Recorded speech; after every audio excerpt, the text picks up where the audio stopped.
स्वागत है आप सभी का एक बार फिर से। हरियाणा के विधानसभा चुनाव में कांग्रेस को जीत का सबसे बड़ा दावेदार माना जा रहा था, मगर भाजपा ने अप्रत्याशित जीत हासिल करते हुए कांग्रेस को बैकफुट पर धकेल दिया है।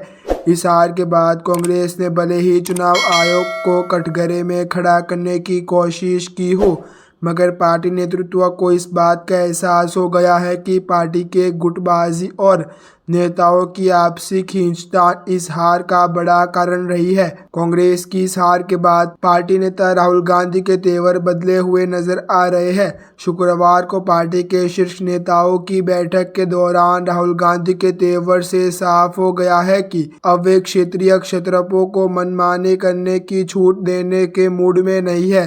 अब पार्टी हार के कारणों का पता लगाने के लिए फैक्ट फाइंडिंग कमेटी बनाने जा रही है। अब सबकी निगाहें इस बात पर लगी हुई है कि इस कमेटी की रिपोर्ट के बाद पार्टी नेतृत्व की ओर से क्या एक्शन लिया जाता है।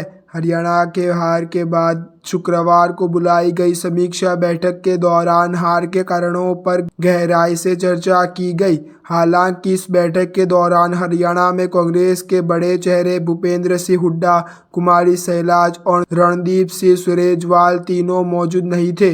बैठक के दौरान राहुल गांधी ने हार को अप्रत्याशित बताते हुए कहा है कि यह परिणाम किसी भी सूरत में स्वीकार नहीं है। उनका कहना था कि जब सारे सर्वे में कांग्रेस जीतती हुई दिख रही थी तो फिर इस कारणों के हार की तह में जाना होगा।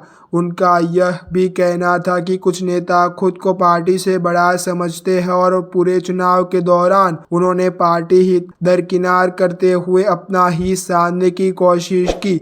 हरियाणा में नेता आपस में ही लड़ते रहे और उन्होंने पार्टी के बारे में तनिक भी नहीं सोचा। अब फैक्ट फाइंडिंग कमेटी बनेगी और यह कमेटी हार के कारणों का पता लगाने की कोशिश करेगी। कांग्रेस पहले भी कई राज्यों में विधानसभा चुनाव हार चुकी है, मगर हार के बाद राहुल गांधी का यह तेवर पहली बार दिखा है। कांग्रेस की यह समीक्षा बैठक पार्टी के राष्ट्रीय अध्यक्ष मल्लिकार्जुन खड़गे के आवास पर हुई। इस बैठक में राहुल गांधी और खड़गे के अलावा अशोक गहलोत, अजय माकन, दीपक बाबरिया और पार्टी के संगठन महासचिव के.सी. वेणुगोपाल भी मौजूद थे। जानकार सूत्रों का कहना था कि राहुल गांधी की ओर से हरियाणा के नेताओं की गुटबाजी का मुद्दा उठाने जाने के बाद बैठक में सन्नाटा छा गया। जानकारों का कहना था कि फैक्ट फाइंडिंग कमेटी हरियाणा की हार का गहराई से विश्लेषण करने का प्रयास करेगी। अब सबको इस बात का इंतजार रहेगा कि कमेटी की रिपोर्ट के बाद पार्टी के शीर्ष नेताओं की ओर से क्या कदम उठाया जाता है। वैसे अभी तक फैक्ट फाइंडिंग कमेटी के सदस्यों की घोषणा नहीं की गई है। हरियाणा की हार के बाद पार्टी के भीतर चल रहा घमासान अब खुलकर सामने आ गया है। पार्टी की हार को लेकर नेता खुलकर बयानबाजी करने में लगे हैं। कैप्टन यशव यादव का कहना है कि मिसमैनेजमेंट ने पार्टी को हरवा दिया। उचाना कला से 32 वोटों से चुनाव हारने के बाद कांग्रेस प्रत्याशी का कहना है कि उन्होंने बागियों के कारण हार का सामना करना पड़ा। कांग्रेस के कार्यकर्ताओं भी खुलकर कहने लगे कि अपने ही पार्टी का बंटाधार कर दिया। आसंदा से चुनाव हारने के बाद कांग्रेस प्रत्याशी शमशेर सिंह का कहना है कि इस चुनाव हुड्डा कांग्रेस हारी है, कांग्रेस नहीं। उन्होंने पूर्व मुख्यमंत्री भूपेंद्र हुड्डा और उनके सांसद मेरे बेटे दीपेंद्र हुड्डा पर तीखा हमला बोला। उन्होंने कहा कि बेटे की वजह से कांग्रेस को शर्मनाक हार झेलनी पड़ी है। उन्होंने कहा कि राजनेतृत्व राहुल गांधी के आसन दौर से खुश नहीं था और भूपेंद्र सिंह हुड्डा ने मंच पर मेरे नाम तक नहीं लिया।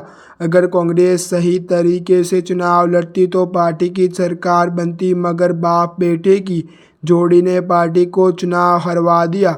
जानकार सूत्रों का कहना है कि राहुल गांधी हरियाणा में आम आदमी पार्टी के साथ गठबंधन के पक्ष में थे, मगर हरियाणा इकाई के विरोध के कारण दोनों दलों का गठबंधन नहीं हो सका। हरियाणा की कई सीटों पर इसीलिए कांग्रेस को हार का भी सामना करना पड़ा है। हुड्डा कैंप आपको एक भी सीट देने के लिए तैयार नहीं था। इसका भी पार्टी को खामियाजा भुगतना पड़ा है। कांग्रेस नेतृत्व इसीलिए सतर्क हो गया है कि पार्टी को आने वाले दिनों में महाराष्ट्र और झारखंड में भी विधानसभा चुनाव लड़ना है। पार्टी नेतृत्व हरियाणा के कहानी को इन दोनों राज्यों में नहीं दोहराना चाहता। महाराष्ट्र में भी पार्टी के भीतर जबरदस्त गुटबाजी है और नेता एक दूसरे पर हावी होने की कोशिश में जुटे हुए हैं। यहाँ पर पार्टी को अंदरूनी कलह का भी सामना करना पड़ रहा है।